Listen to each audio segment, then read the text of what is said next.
Kalau selama ini kan kita tahu bahwa begitu banyak tersangka dan terdakwa korupsi kan menggunakan alibi, tidak ada aliran dana, ya kan? Oh, oke. Ya artinya sekarang nih jelas nih ada nih. Barangnya Kan ada. kan nggak ujuk-ujuk Pak, ada duit di situ 500 miliar lebih, hampir setengah triliun ya. Ya, ya. 500 miliar lebih, setengah triliun, dan ada emasnya 74 kilo. Kan 74 kilogram. ini uang siapa? Nah ini ada rivalitas, Iya. ya kan? Ada Godzilla versus Sebenarnya buaya sebagai krokodil, ya kan? Dinosaurus gitu kan. Ini jeruk makan jeruk ya nggak masalah. Tapi kan tentu penegak hukum harus membuktikan itu salah. Saya pikir dengan melakukan penahanan terhadap Pak Febri, setidaknya itu mampu menjawab kepercayaan. Ini kuncinya Karena nih ya. karena kepercayaan publik itu ya itu baru bisa publik percaya ketika ada pembuktian.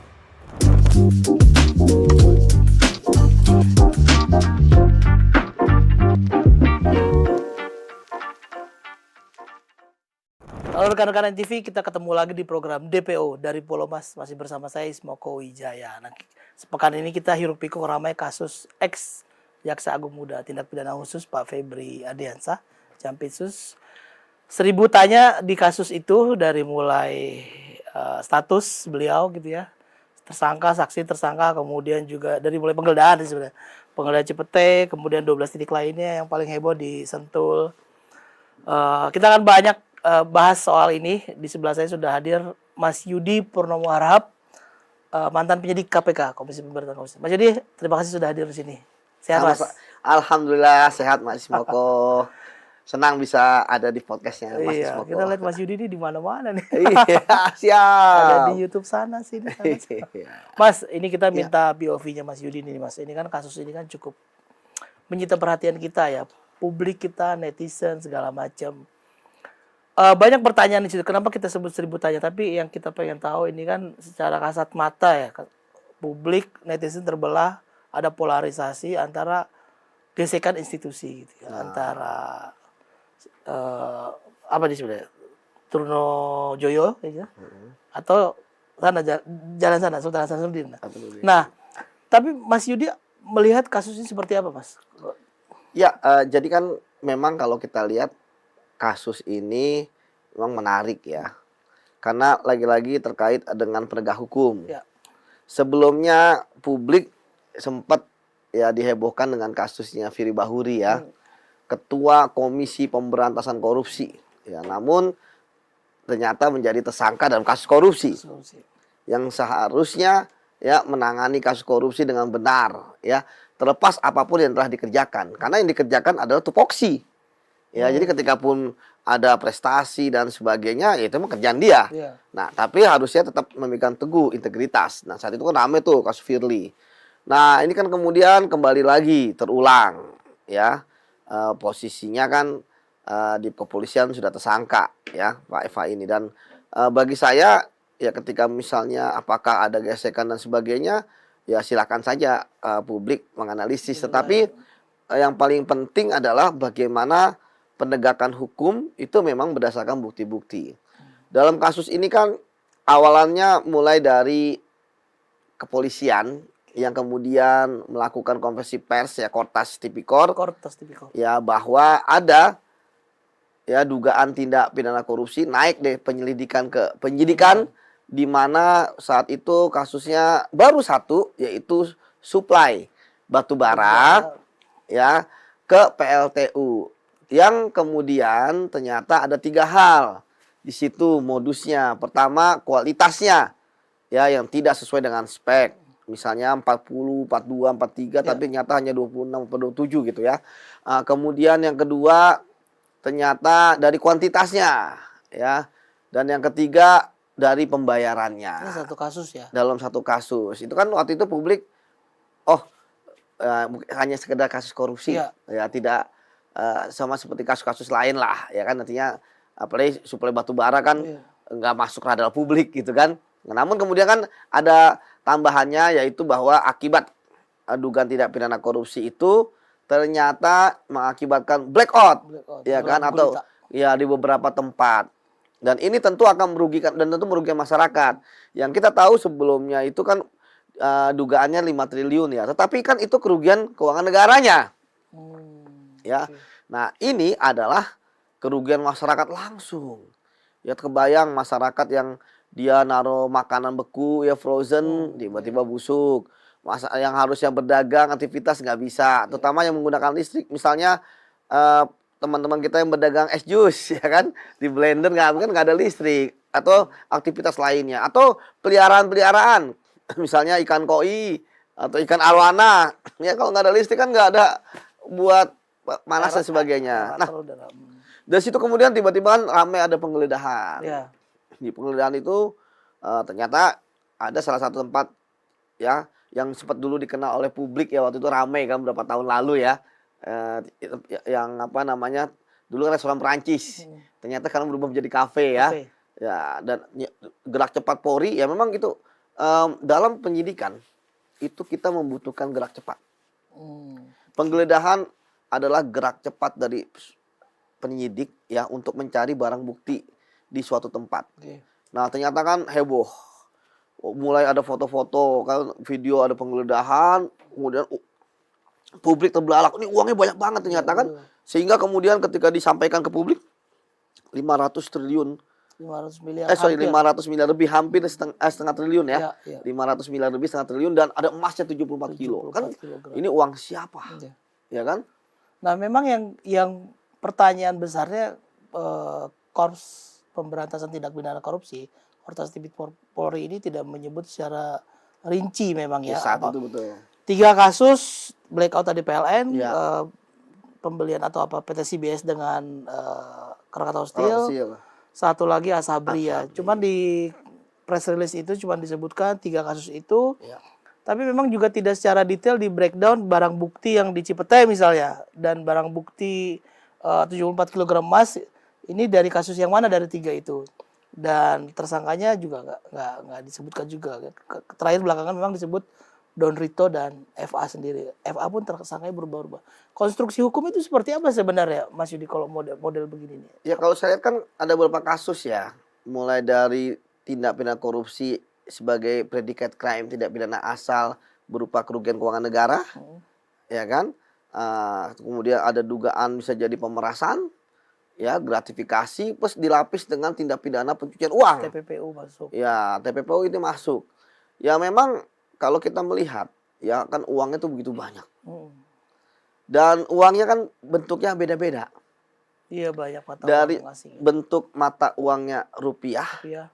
ya dengan pecahan 100 ribuan yang dominan. Iya. Kemudian ada pecahan dolar Singapura juga. Ya, ada juga pecahan dolar Amerika.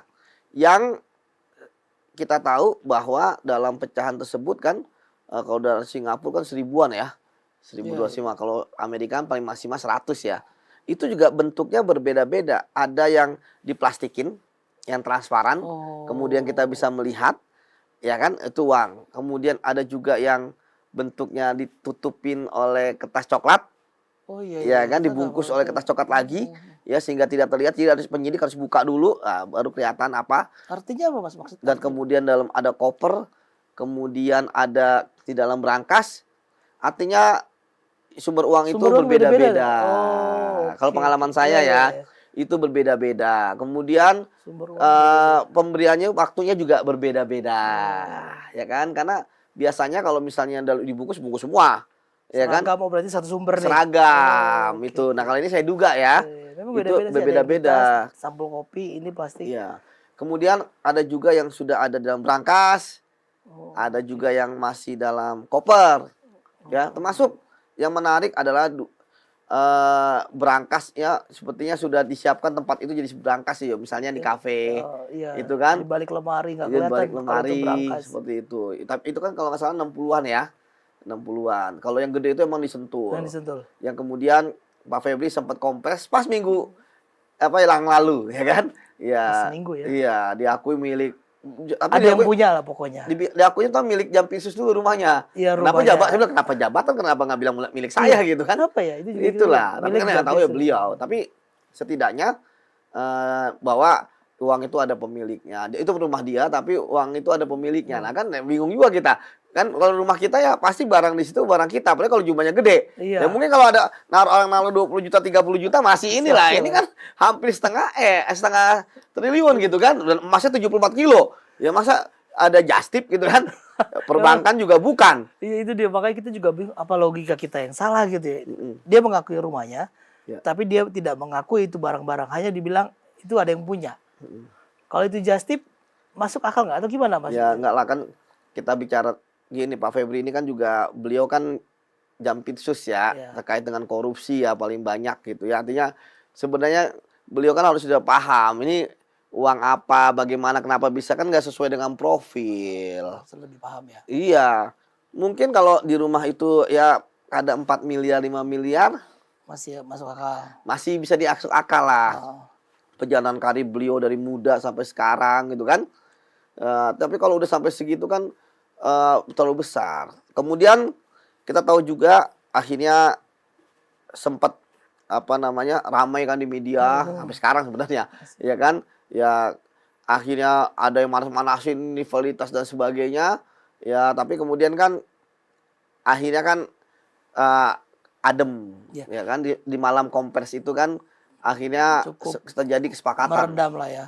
Udah. Tapi Mas ini memang banyak teori liar sih ya di publik ya. Pertama ini gesekan dua institusi. Gitu.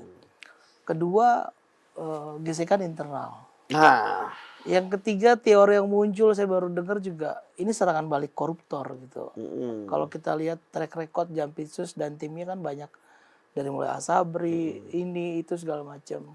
Yang paling make sense pengalaman Mas Yudi melihatnya ini paling dekat yang mana ini? kalau bagi saya sih ini murni penegakan hukum. Murni penegakan hukum. Ya kalau gini, kalau misalnya alibi, dugaan dan sebagainya sah-sah saja. Silakan. Dulu malah Firly waktu jadi tersangka kan bilang ini sama serangan balik koruptor gitu kan. Oh, Ya, tapi kan bukti-bukti ada. bukti ada. Ya sama kayak kemarin dikatakan ini ada alibi, ini uangnya patungan atau apa buat bangun dermaga atau apa pelabuhan gitu Oh kan. iya ya, uang yang di Cipete itu ya. Iya. Buat bangun pelabuhan di Kalimantan Timur katanya. Iya, tapi Salah kan satu tersangka. istilahnya penyidik aja berani mentersangkakan. Iya. Ya nggak masalah orang menggunakan alibi ya, kan nggak masalah. Membela diri silakan. Membela aja. itu nggak masalah. Toh keterangan tersangka kan juga pasti akan diuji juga. Buktinya ketika kemudian menaikkan statusnya kan berarti keterangannya tidak digunakan, Oh, ya kan? oke. Benar nggak? Jadi Kalau maksud- misalnya penyidik yakin itu uang seperti yang dialibi kan pasti dibalikin. Iya. Ngapain tahan? Ya kan bukti sekarang jadi barang sitaan. Itu yang pertama. Yang kedua dinaikin statusnya Statusnya. sebagai tersangka. Ya, jadi bagi saya sah-sah saja kemudian membuat alibi seperti itu. Nah, kembali lagi memang kalau kita bicara uang yang sudah ada, kan dari awal bahkan di Nusantara TV kan salah satu yang pertama kali mengangkat ini ya. Saya katakan ketika sudah ditemukan uang, selesai perkara. Ada uang, ya kan? Selesai perkara artinya ini penegakan hukum. Ini pasti ada penegakan Oh. hukumnya karena duitnya ada. Oke. Iya kan? Kalau selama ini kan kita tahu bahwa begitu banyak tersangka dan terdakwa korupsi kan menggunakan alibi, tidak ada aliran dana, ya kan? Oh, oke. Ya, artinya sekarang nih jelas nih ada nih. Barangnya Kan ada. kan nggak ujuk-ujuk Pak, ada duit di situ, Pak. Iya betul. Iya kan? betul. Ya, nggak tok ya kan? Nah, saya duit datang ya kan? Kan nggak mungkin. Ya kan? Atau emasnya punya kaki gitu kan? Datang ke Jalan sendiri. situ, datang sendiri kan enggak. Pasti ada yang mengantarkan. Pasti uang itu ada asal usul. Kan nggak ada misalnya ada orang bisa menggandakan uang ya kan? Pasti ada asal usul dari mana uang itu, dari mana uang dolar itu ada. Ya kayak kita lah, ya kan? Uang kita kan dari gajian, ditransfer. Nah, itu kita habisin. Nah, kalau ini pasti ada ujungnya. Ya kan nggak ada percetakan dolar di sini. Nggak ada percetakan rupiah selain perudi. Pasti uang itu ada. Makanya kan kenapa kerjasama sama FBI Iya betul. untuk mengecek tentang dolarnya. Karena mungkin FBI juga terkejut. Banyak betul dolar di sini. Gila Indonesia nih ya. Iya. Padahal dolar lagi naik. Dolar lagi naik. Iya, 18 ribuan turun naik gitu kan. Batas psikologis. Ya kan? Artinya kalau misalnya kita pejabat negara ada uang sebanyak itu kan kalau misalnya uang kita ditukerin. Ya kan? Yo. Kalau saya ngelihat sebenarnya dulu itu permintaan itu rupiah semua gitu kan. Kemudian akhirnya dijadikan dolar. Kenapa? Supaya ringkas. Lebih sedikit. Iya, itu kalau itu aja dengan apa namanya Mata dolar uang itu asing banyak. masih penuh ya. Masih penuh. Apalagi rupiah semua. Gitu. Tapi ini menarik Mas, pengalaman Mas Yudi nih dalam menyidik kasus ya. Kan Mas hampir 15 tahun lebih kayak di KPK ya, Betul. setengahnya penyidik ya. Kalau sumber uangnya beda-beda tadi ya, dari bungkusannya aja kita, ada yang sampul kopi, ada yang sampul plastik, ada yang tas koper. Pengalaman menyidik nih Mas. Biasanya karakter koruptor yang kayak apa Mas? Kalau naruh duit lewat koper, lewat ini ada ininya nggak? Ada khasnya nggak? Ada polanya nggak? Kalau pengalaman saya, ya ini sebenarnya kasus korupsi ini mudah ya. Karena uangnya ada. Yang ini nih. Cash, keras, ya kan, tunai, ya itu artinya cash and carry ya. Cash and carry, betul. Saya punya pengalaman bagaimana di kasus IKTP kan Oh, bentuknya iya, nggak cash, ya kan, kemudian ada di luar negeri gitu ya. Jadi di beberapa penggeledahan yang kita lakukan, ya itu nggak ada Lebih sulit temukan, justru ya. temukan bunker sebanyak ini gitu kan, seperti itu. Mas Yudi ini IKTP Dan ini contohnya Century ya, Mas, paling ya? sama kayak Jarod Richard Oh, yang di MA, rumahnya. SMA. Iya, kasus Di MA. tembok-tembok itu di Iya kan sama juga. rumah uang cash and carry. Artinya, kok metodenya sama gitu kan. Oh. Kalau Pak Jarod kan akhirnya banyak juga menerima itu barang pas, ya kan buktinya. lumayan banyak juga ya. 900 M kalau Artinya nggak kan sebenarnya kita udah punya contoh, salah. Oh, ya persedennya kan, itu bisa dipakai. punya contoh gitu kan yang sebenarnya bisa di ini juga gitu. Nah, tentu bagi saya ini kan jelas ya kasusnya dugaannya apa. Kemudian ya kita berharap ya saat ini kan teman-teman kepolisian, penyidik dari Kotas Tipiko dan Dirtipedek dan Direktorat Tipedesus Polda Metro Polda. Jaya kan sudah menyerahkan ya kan kasus ini gitu ya, mulai dari tersangkanya termasuk masanya yang satu inisial DR itu ya. Kemudian barang buktinya semua administrasi penyidikan mulai dari BAP, mulai dari surat-surat perintah dan sebagainya sudah diberikan. Artinya sekarang kan bola di tangan teman-teman kejaksaan. Yang kita tahu teman-teman kejaksaan juga mencoba meraih simpati publik ya, akan berusaha untuk menuntaskan kasus ini, salah satunya dengan independensi dari 9 orang jaksa yang iya. sebagian besar yang saya kenal ya itu dulu mantan jaksa di KPK. Setengahnya Artinya kayaknya itu kita ya lihat. artinya dia penyidik lah. 5 orang itu di Artinya mereka tentu ya kita harapkan ya, apalagi mereka lepas dari kepentingan ya, tidak pernah menjadi bawahan ya kan, ataupun pernah jadi pengaruhnya Pak Febri ini ya di luar Pitsus ya. Artinya bagi saya ya, walaupun kemudian orang-orang mengatakan bahwa wah nggak bisa, kenapa nggak di Polri aja, balik atau lagi kejaksaan ya. iya, atau kenapa nggak ke mana KPK gitu kan. Ini kan seperti jeruk makan jeruk. Nah, saya katakan apapun skenarionya pasti kan ke jaksa juga. Oh, Di iya. kepolisian Tetap dilimpahkan. kan ke jaksa, kan ada jaksa peneliti juga yang akan Oke. verifikasi pekerja-kerja penyidikan Polri. Ya kalau dibilang konflik kepentingan ya konflik kepentingan juga. Kan hanya jaksa yang bisa menuntut. Jadi tetap ujung-ujungnya Ujungnya pasti jaksa. melewati jaksa. Pasti saat itu saya katakan kalau misalnya ke KPK, dilimpah KPK sama kan nanti penuntutannya juga jaksa juga. Oh. Ya kan? Ya, ini prosedur ya. Iya. Jadi bagi saya tentu ini udah suatu hal yang sangat-sangat dipertimbangkan lah oleh pimpinan lembaga pada saat itu. Karena tadi kalau skenario misalnya di KPK kan dari awal sempat ada papan nama tuh orang-orang KPK. Oh iya Ya, iya. deputi kalau nggak salah Korsup sama deputi penindakan. Tapi kan nggak jadi tuh. Nggak jadi. Ya kan diambil lagi kalau tidak salah, dan akhirnya kemudian saya lihat opsi KPK nggak ada. Ya kan? Dan terbukti kan pimpinan KPK juga mengatakan belum ada urgensi dan sebagainya ya mengenai kasus ini gitu. Jadi hanya supervisi ya sesuai dengan kewenangan KPK. Terus kemudian kepolisian pun mungkin juga akibat panasnya suasana di media sosial dan sebagainya, karena tetap ujungnya di teman-teman kejaksaan juga, ya tentu akhirnya oh ya sudah, daripada nanti istilahnya nggak ada kepastian P21, Iya. ya kan tersangka aja gitu kan, nggak ada kepastian P21, maka kemudian ya sudah jalan terbaik. Memang ketika dikatakan apakah ada di KUHAP dan sebagainya, memang tidak ada. Tetapi apakah dilarang? Saya tidak dilarang juga. Dan kemudian pasti untuk pertimbangan ini walaupun ada pro dan kontra ya, pasti juga sudah ukur baik-baik dari sisi hukum dan sebagainya. Misalnya ada kan yang mengatakan, wah putusan MK itu harus diperiksa dulu, ya kan. Nah, tapi yang menarik itu kan putusan MK terhadap gugatan JR terhadap KUHP yang lama. Oh, Iya jadi kan? konteksnya beda Sekarang nih kan ya. KUHP yang baru. KUHP yang baru. Nah, KUHP yang baru itu kan belum ada, tidak dimasukkan tuh. Harusnya kalau memang penetapan tersangka itu harus tidak periksa saksi, harusnya dimasukin tuh ya putusan MK itu kan.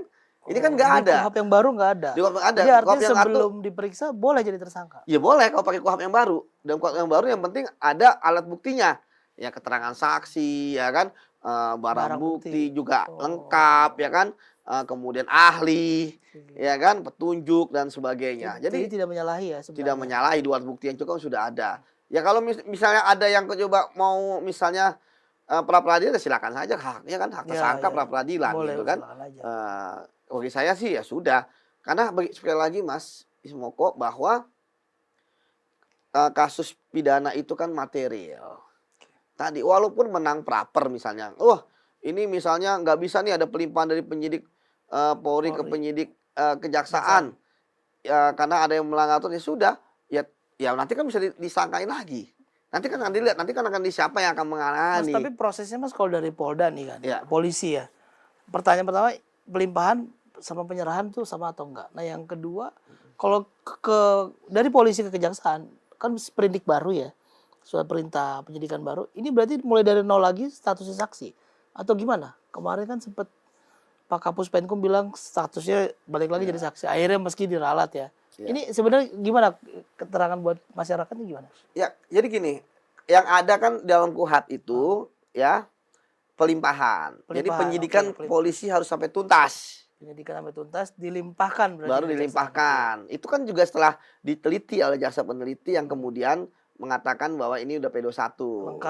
Lengkap. Diserahkanlah tersangka, barang bukti ya, dan berkasnya yang sudah dulu. Kemudian kalau yang ini memang tidak diatur dalam KUHP, tetapi ya juga tidak dilarang.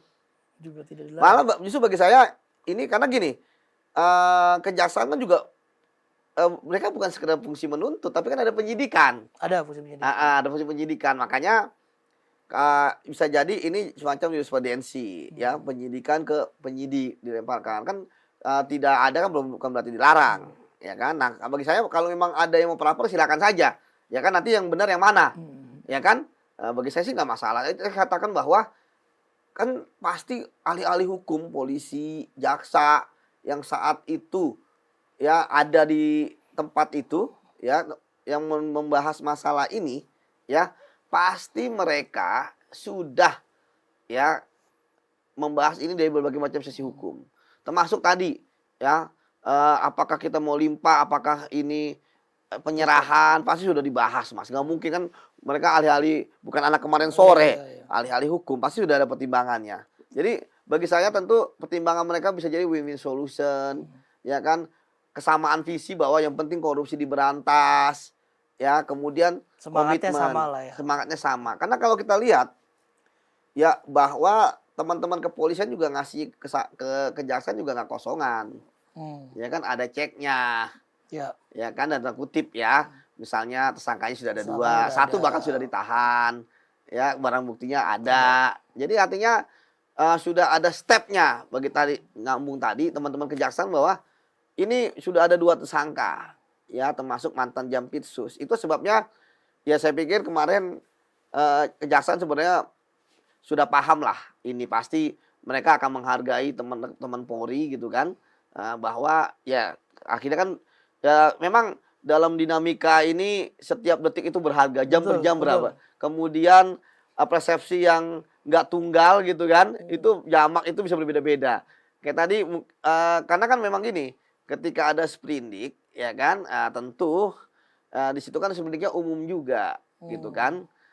Bisa jadi dia nanti saksi tersangka untuk DR ya kan, tersangka untuk FR, makanya saling saksi untuk tersangka yang lain seperti itu. Jadi kan udah diklarifikasi kan, tetap tersangka. Ya, dan tentu ini juga jadi pelajaran juga bahwa memang kalau menjelaskan ke publik harus sejelas-jelasnya gitu kan. Jangan sampai, karena tadi ya saya saya punya pengalaman kalau menangani orang-orang yang prominent seperti ini ya.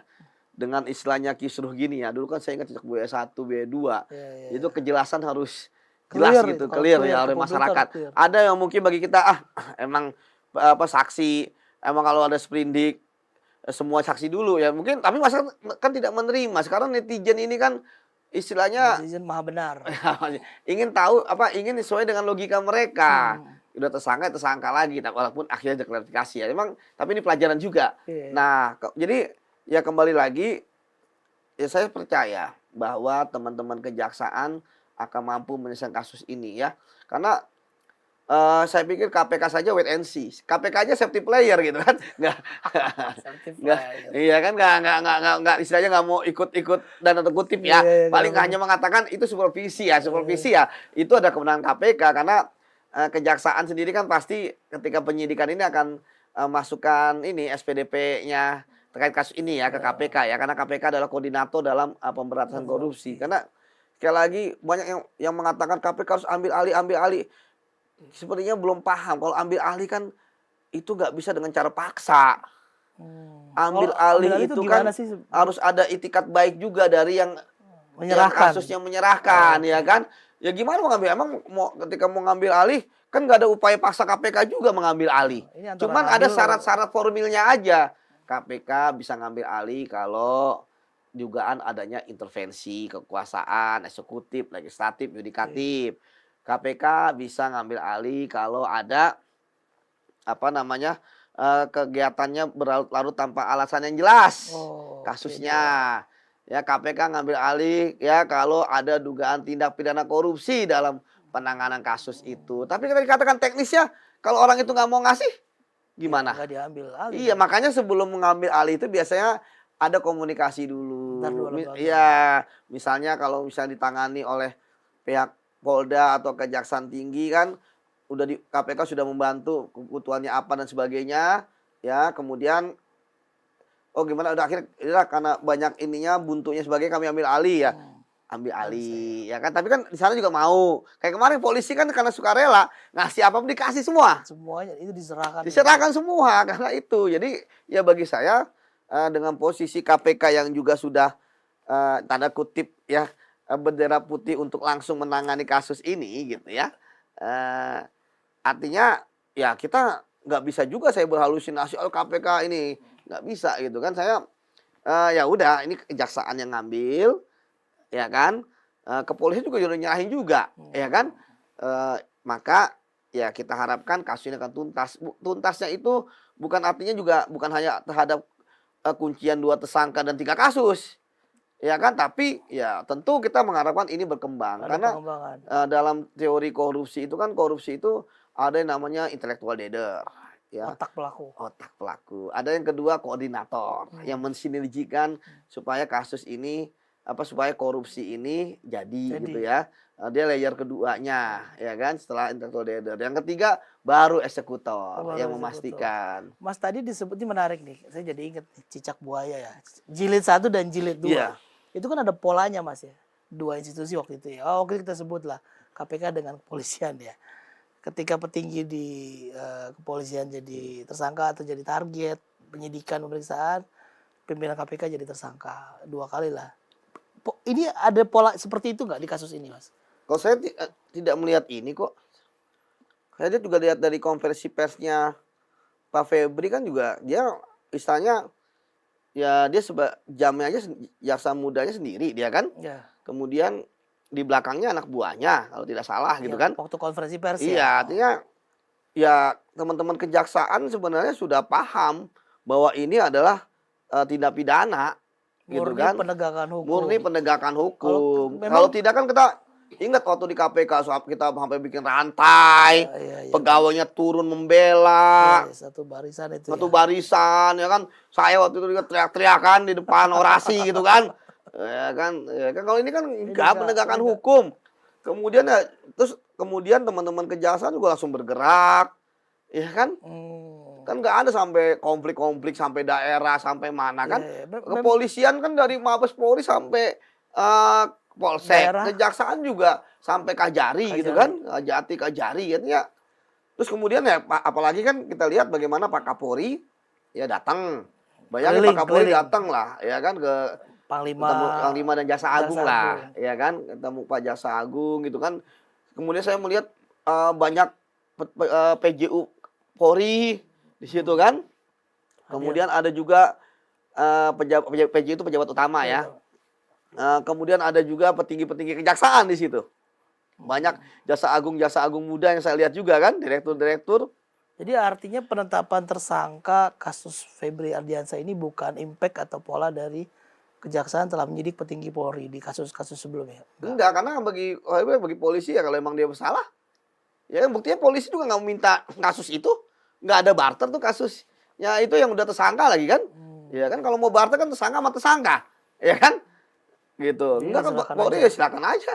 Ya kan kalau saya lihat kan Polri juga tidak ada keinginan untuk ngambil alih juga gitu kan.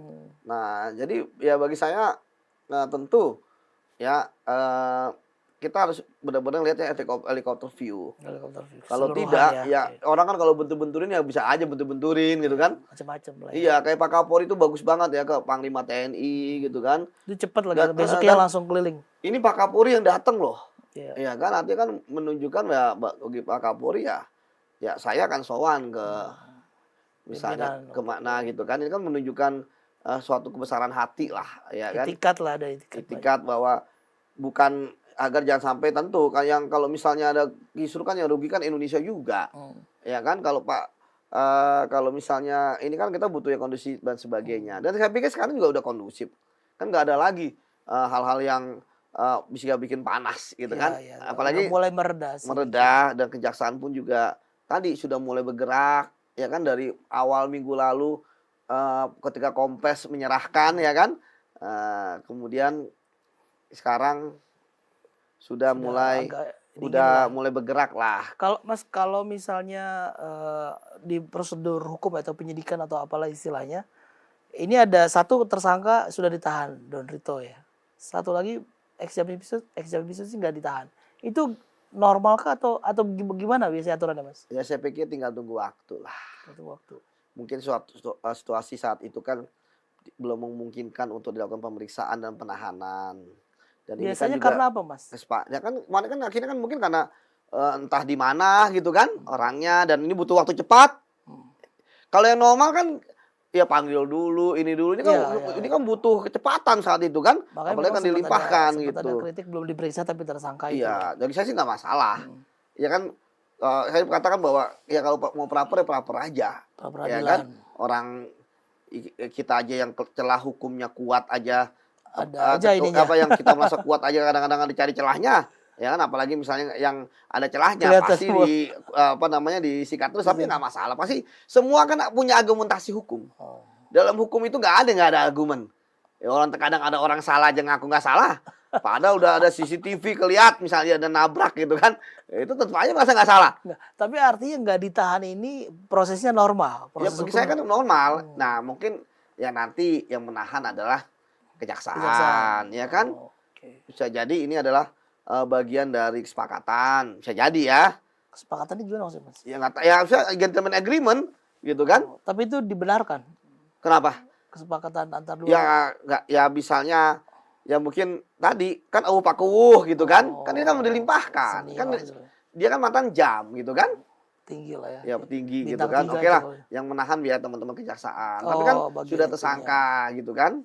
Gitu. Ya jadi jangan khawatir nggak bakal kabur udah dicekal juga, ya, dicegah juga, dicegah. Betul. Kan rame isunya kalau umroh katanya. Itulah, tapi udah dibantah ya Dibantah. sama Bang Anang. Karena udah pengajuan. Jadi bagi saya ini yang menarik ya bahwa sekali lagi tentu kita tinggal nunggu waktu aja ya bahwa F ini akan dilakukan penahanan gitu kan. Jadi jangan ragu lah. Kalau saya sih nggak ragu lah teman-teman kejaksaan ini akan mampu menuntaskan kasus ini. Bahkan bisa jadi akan mengembangkan. Seperti itu, Mas. Iya, saya kalau lihat Mas Yudi yakin betul nih. Jadi nggak ada apa namanya kalau lihat teman-teman netizen publik kan tadi saya bilang ada indikasi dua institusi, gesekan internal, bahkan serangan jeruk, ya kan? Serangan balik koruptor. Mas Yudi ini clear penegakan hukum. Tapi parameter kasat mata yang paling dilihat Mas Yudi apa nih? Kalau ini murni penegakan hukum, sebelah mananya Mas? Ya, Kan bukti-buktinya ada. Kita kalau ngomongin hukum itu kan bukti, bukan asumsi, apalagi alibi, ya kan? Nah, kalau ini makanya sudah saya katakan di awal-awal yang ngomong kan pertama kan saya itu ada barang buktinya, udah clear nih terkait kasus ini, ya kan? Masalah asas praduga tak bersalah, dugaan-dugaan ya itu formal aja lah kita ngomong begitu. Argumen tadi itu ya. Iya, tapi duit udah ada, susah membantahnya ada duit, ya kan?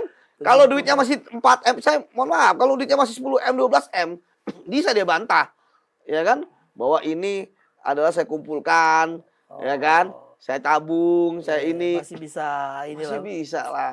Misalnya ya masih inilah saya 30 tahun kerja gitu kan dan sebagainya. Ya masih bisa inilah. Tapi kalau misalnya sebanyak itu, gimana menjelaskannya? Apalagi emasnya 4 kilo. 74 kilo. Gimana cara nabungnya?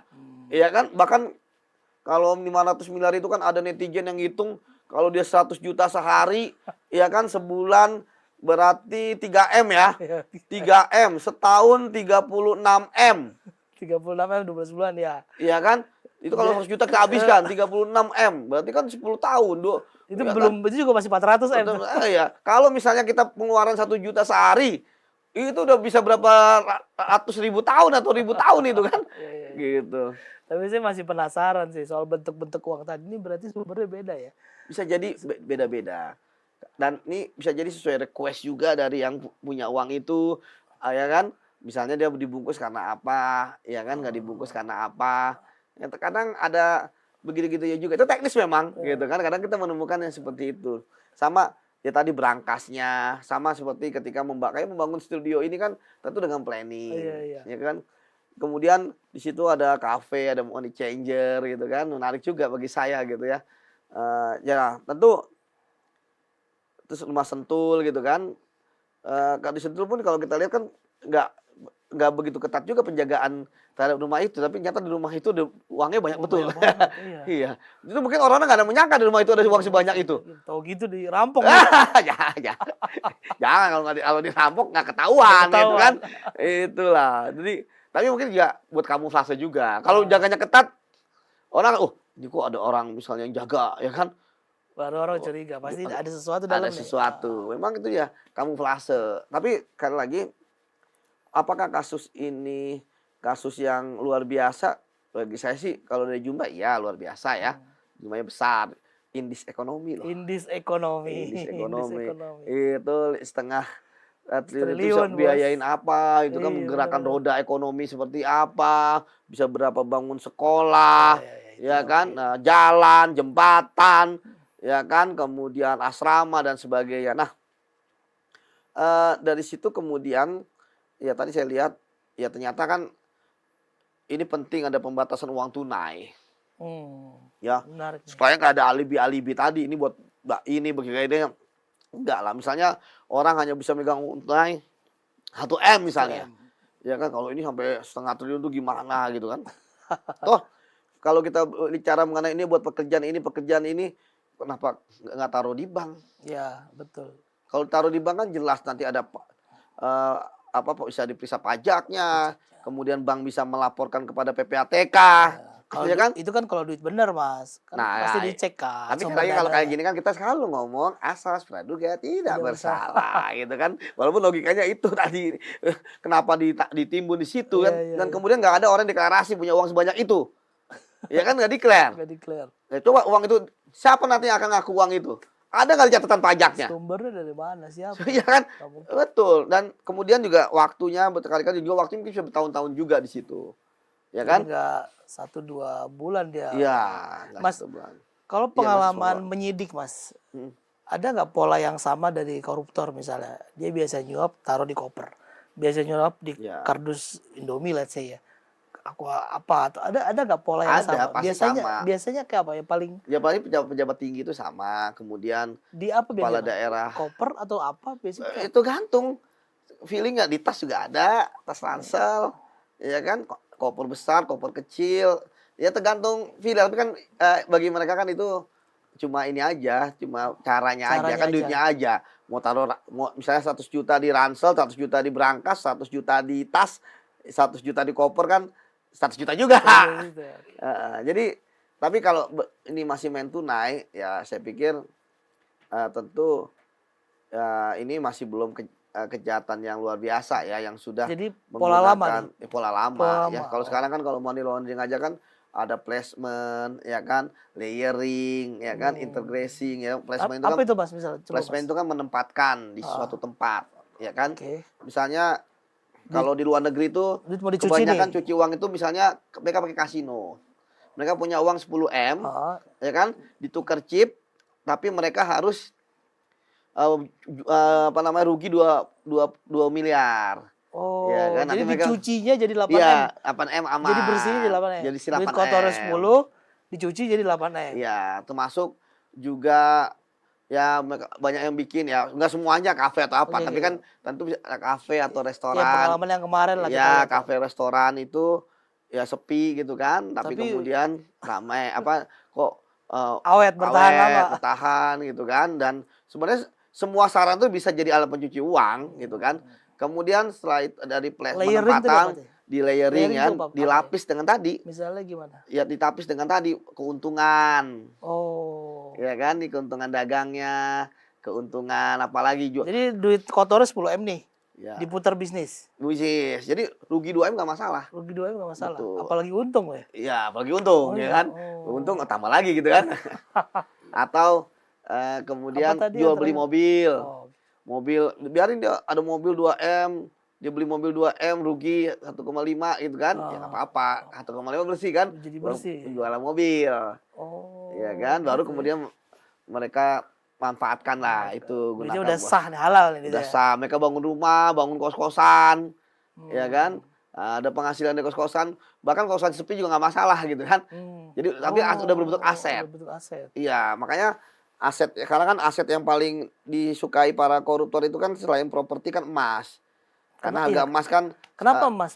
ya karena emas kan mudah dibawa. Ya kemarin aja 1 kilo aja segitu. Terus 1 kilo kalau kita ditimpuk sakit tuh. Sah. Tapi sakit kita ambil lah kan. Ambil. Boleh timpuk gua Boleh, nih. sakit Boleh. Ya kan. Ya jadi Pinjol nggak apa-apa lah. ya pinjol nggak apa-apa 1 kilo kan. Ya kan lebih mudah pindah-pindah. Dan jelas kan kalau 1 kilo kan bukan tabungan. Kalau tabungan itu 1 gram, 5 gram, Oh iya betul. ya kan 3 gram, 7 gram, 10 gram. Mas ini menarik Mas. Emasnya kan berbatang-batang besar Mas. Itu dari mana Mas gede-gede gitu ya Mas ya? Nah itu nanti kan lagi telusuri. Ya mungkin sama dengan Antam, jaringan Antam belinya di mana. Ada kan biasanya ada stempelnya. Ada, misalnya kalau Antam awas. pasti kan yang jual 1 kilo kan nggak banyak orang kan. Iya. Kalau beli di Antam ini kan Pesen ya kalau nggak ya, salah segede gitu ya. ya Gimana ya? bisa pesan gitu kan, ataupun kemudian ada yang belinya gimana kan, belinya kan nggak tunai. Ya kan pembelian ya kan nanti kan dicek nih siapa yang beri 1 kilo kan, Mas nggak banyak orang beli Mas Iya, 1 kilo Mas. Gitu. Orang saya lihat itu netizen itu kan di sosmed 1 gram aja susah banget gitu kan. Iya. Ini 1 kilo gitu kan. Fisik 1 kilo lagi. Iya, Fisik. 1 kilo. Waduh, ini 74 kilo. Iya makanya. Bahkan ada netizen bilang berat saya cuma 59, 60 gitu kan. Beratan ini. Beratan emas. Bahkan sampai ada meme 2045 Indonesia emas. Tapi emasnya di rumahnya Pak Febri Sentul. Begitu Mas. Aman. Iya. Mas, ini Mas ini kalau melihat kasus ini Mas, apa yang pelajaran perlu kita ambil buat masyarakat nih? Kan kita melihat ini mungkin ada gesekan, tapi Mas bilang ini yakin penegakan hukum. Gimana kita kan nggak bisa membatasi persepsi publik Oh ya? nggak bisa, sepakat. Tadi saya katakan, ini ada rivalitas, Iya. ya kan?